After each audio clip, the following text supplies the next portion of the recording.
Then you've got to learn the 5 Ds of Dodgeball. Dodge, duck, dip, dive, and dodge. If you master the 5 Ds, no amount of balls on earth can hit you. Go ahead. Me or... Yeah, shouldn't we, learn by dodging balls that are thrown at us, or...? That's what this sack of wrenches is for. If you can dodge a wrench, you can dodge a ball. What?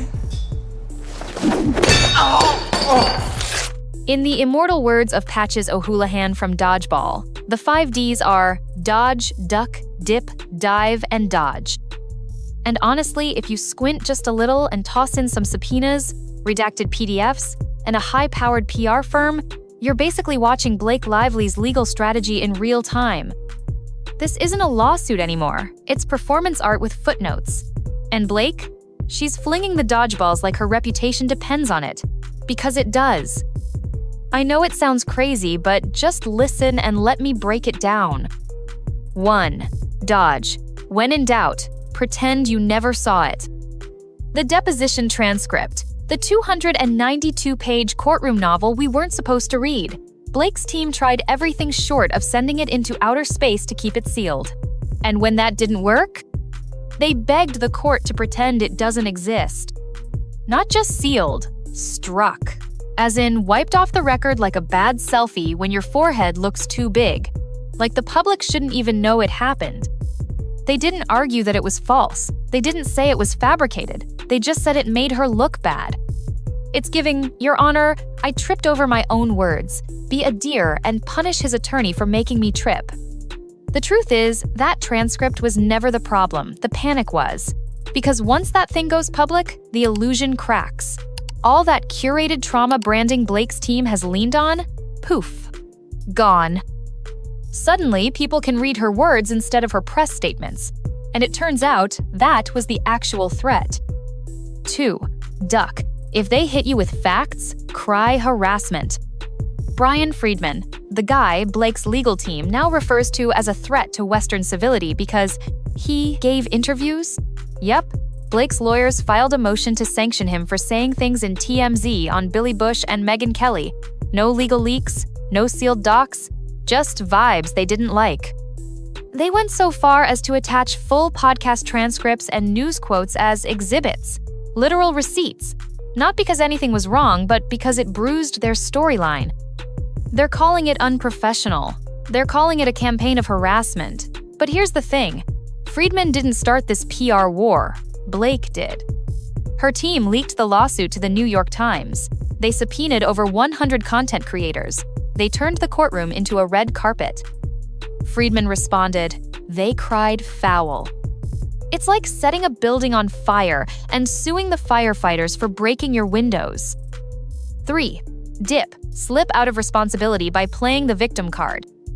After all the subpoenas, the smear campaigns, the carefully timed PR drops, now it's all about trauma. Blake's latest filings claim that releasing the deposition transcript harms harassment victims everywhere, that public scrutiny re-traumatizes her, that we're supposed to feel guilty for even reading her answers under oath. But nobody asked her to sue. Nobody made her put this in a federal courtroom. Nobody made her fire a legal cannon at a director, demand discovery, and then gasp when the defense actually uses it. She called this dance. Now she's crying over the playlist. And dragging real victims into her narrative like legal body armor? That's not empowerment. That's manipulation. It's not even subtle. 4. Dive. Overreact dramatically and hope no one notices the contradictions. The meltdown over TMZ is a masterclass in PR whiplash. Blake's team claims the defense leaked the story. Why? Because the article said she arrived at her deposition with 8 lawyers and her husband. A totally believable report based on, literally what happened. But instead of just shrugging it off, Blake's lawyers say the article was timed suspiciously. They even suggest it was written in advance to make her look ridiculous. I mean, she showed up with 8 lawyers. What part of that needed exaggeration? This isn't some conspiracy, it's just cause and effect. You walk into a building like a high-security witness protection program, people are gonna talk. That's not harassment. That's headlines. They even tried to spin it as emotional trauma, that a TMZ update gave her anxiety. Blake, please. The rest of us normal people get anxiety from the lack of money in our bank accounts or big-headed jerks.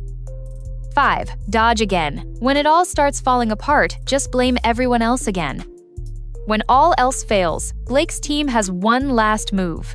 Deny, delay, deflect. The latest round of motions is a mess of contradictions. They want the court to silence Friedman but don't want to be held to the same standard. They want discovery but scream invasion when it paints them in a bad light. They want sympathy but launch subpoenas like party favors. They say the transcript was used as a media stunt. They say Friedman is running a smear campaign. But if either of those were actually defamatory, they'd be filing a whole different kind of lawsuit. They aren't, because they know. They know what the rest of us are seeing. Blake Lively didn't lose control of the case. She lost control of the narrative. I know I just gave you the 5 Ds, but wait. I've got a bonus one. Discredit. Let's be real. Every move they've made in the past 30 days is about making the public forget that Blake's actual case is falling apart. First, it was the subpoenas. Then, it was the desperate bid to sanction the other side for speaking. Then, it was the filing to bury her own deposition like a cursed scroll. If you watch closely, they're not just attacking Friedman. They're attacking the entire concept of transparency. They don't want the public to know. That's the sin.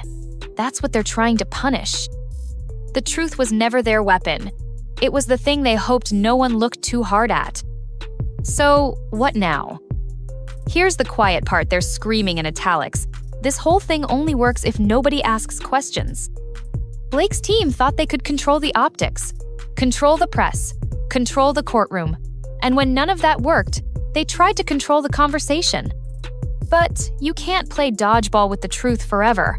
Eventually, you get hit. And she has been, over and over again. By filings, by facts, by her own deposition, by public opinion.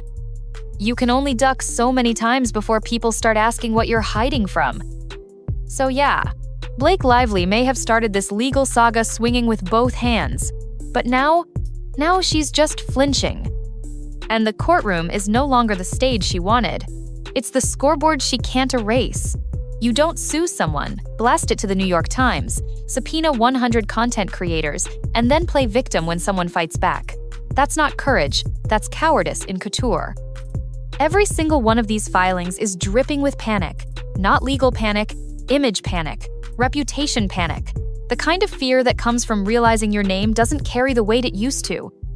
The kind of fear that makes you dodge, then duck, then dip, then dive, then dodge all over again.